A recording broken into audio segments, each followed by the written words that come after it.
அனைவருக்கும் வணக்கம். இன்றைய யோகா பகுதியில் நம்ம பார்க்கக்கூடியது வந்து அர்த்த அனுமன் ஆசனா. அர்த்தனா பாதி, அனுமன் ஆசனா தான் அந்த ஃப்ளண்ட் ஸ்பிளிட்னு வந்து நம்ம சொல்லுவோம். ஃபுல்லா கால்கள் வந்து வலது கால வலது பக்கமா அப்படி வந்து நல்லா நீட்டிட்டு இடது கால வந்து பின்னோக்கி வந்து நீட்டுறது.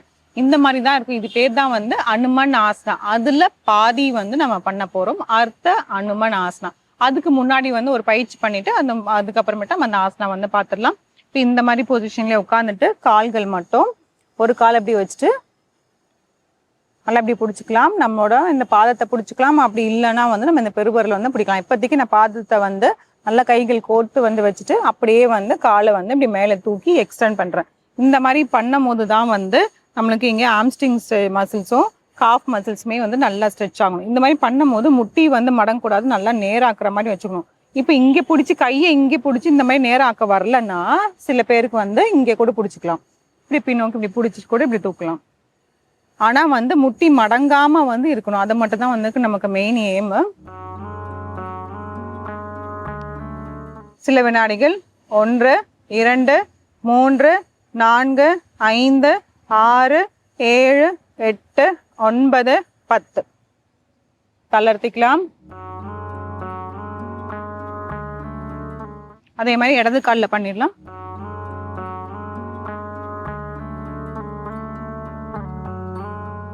ஒன்று 2 3 4 5 6 7 8 9 10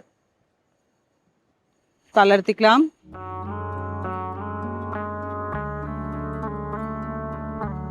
இந்த மாதிரி ஸ்ட்ரெச்சஸ் பயிற்சிகளை வந்து நம்ம நிறைய செஞ்சால் மட்டும்தான் இந்த மாதிரி அனுமன் ஆசனா, ஃப்ரண்ட் ஸ்பிளிட்டாக இருந்தாலும் சரி, இல்லை அர்த்த அனுமன் ஆசனா இந்த பாதி பண்ணுறதா இருந்தாலுமே வந்து இந்த ஆசனா வந்து வரும். ஏன்னா வந்து நம்ம காஃப் மசில் நல்லாவே ஸ்ட்ரெச்சன் ஆயிருக்கணும். அதுக்கு வந்து நம்ம இது மாதிரி நிறைய டைம் வந்து பண்ணிகிட்டே இருக்கணும். இந்த ஸ்ட்ரெச்சே வந்து ஒரு 3 4 முறை வந்து செஞ்சுக்கலாம். அதே மாதிரி கவுண்ட்ஸ் வந்து இன்க்ரீஸ் பண்ணிக்கலாம். இப்போ வந்து ஒரு 10 வினாடிகள் வச்சோம், ஒரு 20 வினாடிகள் 25 வினாடிகள் வச்சுட்டு அதே மாதிரி வந்து நம்ம ஹோல்ட் பண்ணலாம். ஃபர்ஸ்ட் பண்ணுறது கொஞ்சம் கஷ்டமாக தான் இருக்கும். இழுக்கும் போது அந்த மசில்ஸ் இழுக்கும் போது வலிக்கிற மாதிரி இருக்கும். பட் நம்ம தொடர்ந்து பயிற்சி செஞ்சுட்டே இருந்தால் தான் அதாகும். ஒன்ஸ் வந்து நல்லாவே ஸ்ட்ரெச் ஆயிடுச்சுன்னா ஆசனங்கள் எல்லாமே வந்து நல்லாவே வந்து சுலபமாக வந்துடும்.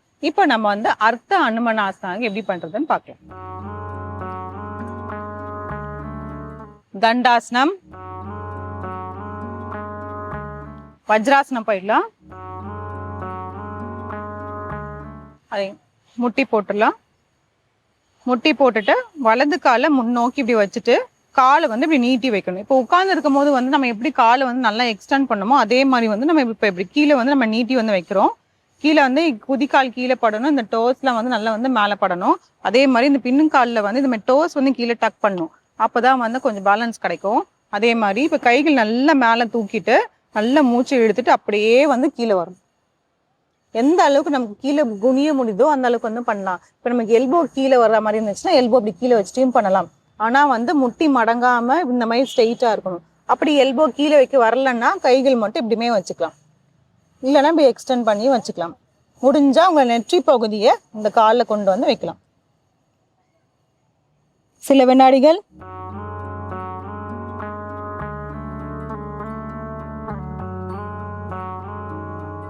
தளர்த்திக்கலாம்.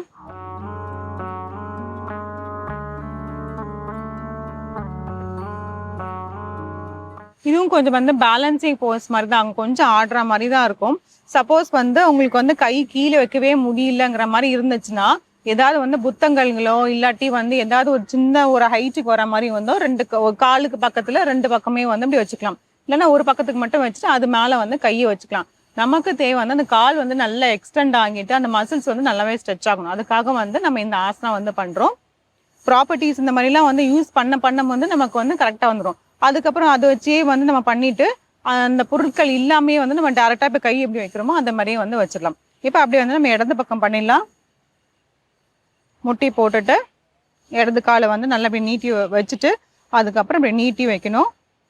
கைகள் நல்லா மேலே உயர்த்திட்டு முதுகுத்தண்டை நல்லா நேராக்கிட்டு மூச்சு இழுத்துட்டு கீழே போகும்போது மூச்சு வந்து விட்டுறணும். கொஞ்சம் கொஞ்சமாக இப்படி கையை வந்து இப்படி நகர்த்திட்டு கூட போகலாம். எந்த அளவுக்கு வருதோ அந்த அளவுக்கு பண்ணும். நம்ம வந்து இந்த டோ வந்து இப்படி மேல் நோக்கி இப்படி பார்க்கும் போது தான் வந்து இந்த முட்டி வந்து நேராகும். கால்கள் இப்படியோ இல்லை இப்படியோ வச்சிருந்தோம்னா நம்ம இந்த முட்டி பகுதி ரொம்ப வலிக்க ஆரம்பிச்சிடும். அந்த அலைன்மெண்ட் வந்து ரொம்பவே முக்கியம். சில வினாடிகள்.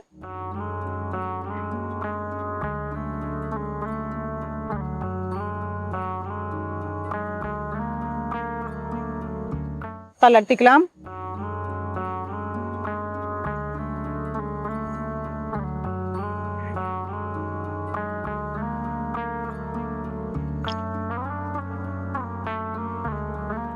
இது எப்பயுமே வந்து முன்னோக்கி குனியும் போது கைகள் நல்லா மேல் நோக்கி தூக்கிட்டு முதுகு தண்டு நல்லா நேராக்கணும்.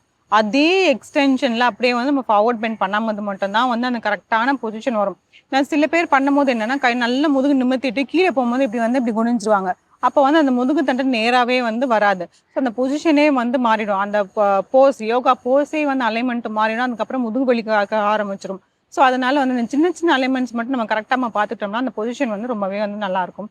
இது பண்றதுனால என்ன பலன்கள் பார்த்தோம்னா அதே மாதிரி வந்து நம்மளோட காஃப் மசிலும் ஆம்ஸ்டிங் மசில்ஸ் வந்து நல்லாவே வந்து ஸ்ட்ரெச் கிடைக்கும். கால்களுக்கு நல்லாவே வந்து ரத்த ஓட்டம் அதிகமாக போகும். இந்த ஆசனம் வச்சு செஞ்சு பாருங்க. மீண்டும் அடுத்த பகுதியில் சந்திக்கலாம்.